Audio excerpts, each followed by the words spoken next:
नेपाल के चितवन का भरतपुर 25 किसान चौक। मई 16, 2025 की सुबह सूरज की हल्की किरणें जमीन पर उतर रही थीं। मदरलैंड बोर्डिंग स्कूल की घंटी बजने में अब ज्यादा देर नहीं थी। हर दिन की तरह 7 साल की प्रभा गिरी और 5 साल का सजन गिरी भी स्कूल की यूनिफॉर्म पहनकर तैयार थे। लीला राजगिरी अपनी बेटी और बड़े भाई के बेटे को स्कूटर पर बैठाकर स्कूल ले जाते थे। प्रभा उनकी बेटी थी और सजन उनके बड़े भाई दयागिरी का बेटा यानी भतीजा। प्रभा और सजन बहन भाई बहुत घुल मिलकर रहते थे। उनके मासूम हंसी से आंगन गूंज उठता था। 16 तारीख की वो सुबह भी कुछ अलग नहीं थी। सजन रोज की तरह अपनी बहन के साथ स्कूल जाने के लिए चाचा के घर आया था। प्रभा स्कूल जाने की तैयारी कर रही थी, शायद कोई होमवर्क पूरा कर रही थी। लेकिन उस दिन घर में एक अजीब सी चुप्पी पसरी हुई थी, किसी तूफान से पहले की खामोशी जैसी।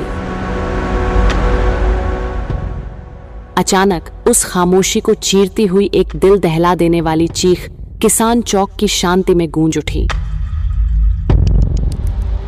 उस सुबह लीला राज के मन में कौन सा पागलपन सवार हुआ, किसी को नहीं पता।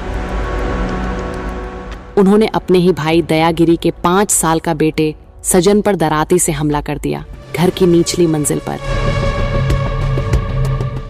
सजन के नाजुक शरीर पर उस बेरहम वार ने एक मासूम की हंसी को एकाएक खौफनाक सन्नाटे में बदल दिया।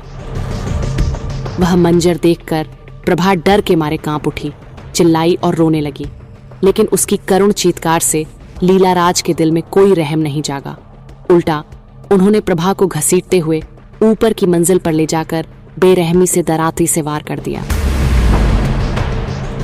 सुबह 9:55 पर 42 वर्षीय लीला राज ने अपनी बेटी प्रभा और भतीजे सज्जन को दराती से घायल किया।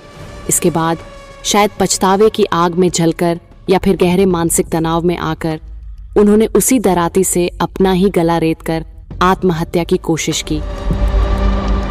सजन की मां ने देवर लीलाराज के घर से बच्चे की चीख सुनकर दौड़ लगाई, लेकिन तब तक बहुत देर हो चुकी थी। मासूम बच्चों की जिंदगी का दीपक पलक झपकते ही बुझ चुका था। तीनों को जल्दबाजी में इलाज के लिए चितवन मेडिकल कॉलेज ले जाया गया, लेकिन दुर्भाग्यवश अस्पताल पहुंचने से पहले ही सजन की मृत्यु हो चुकी थी और थोड़ी ही देर में डॉक्टरों ने प्रभा को भी मृत घोषित कर दिया। लीला राज गंभीर रूप से घायल थे और अचेत अवस्था में जीवन और मृत्यु के बीच झूल रहे थे। प्रारंभिक जांच में पुलिस ने पाया कि इस दिल दहला देने वाली घटना के पीछे एक गहरी और मार्मिक कहानी छिपी थी। लीला राजगिरी नेपाली सेना के रिटायर्ड जमदार थे।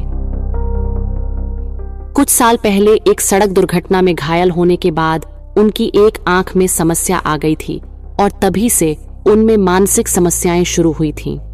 इसी कारण उन्हें सेना से अवकाश लेना पड़ा था। करीब 1 साल पहले भी लीला राज को इसी तरह की मानसिक समस्या के चलते सेना और पुलिस को हस्तक्षेप करना पड़ा था।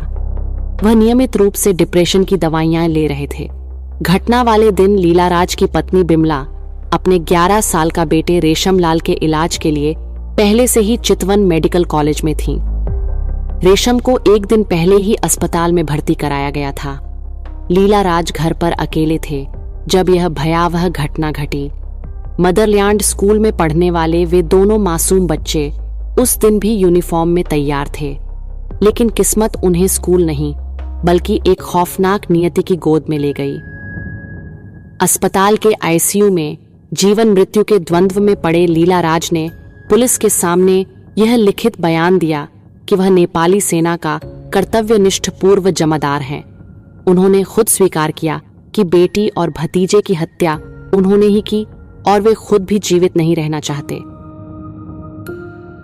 अस्पताल में अब लीला राज का कोई देखभाल करने वाला नहीं है। उनके रिश्तेदारों ने इस जघन्य अपराध के बाद उनसे नाता तोड़ लिया है। खून के नमूने पहुंचाने से लेकर दवाइयां और जरूरी सामान लाने तक का काम अब पुलिस और अस्पताल के कर्मचारी ही कर रहे हैं। चितवन पुलिस इस मामले की गहन जांच कर रही है।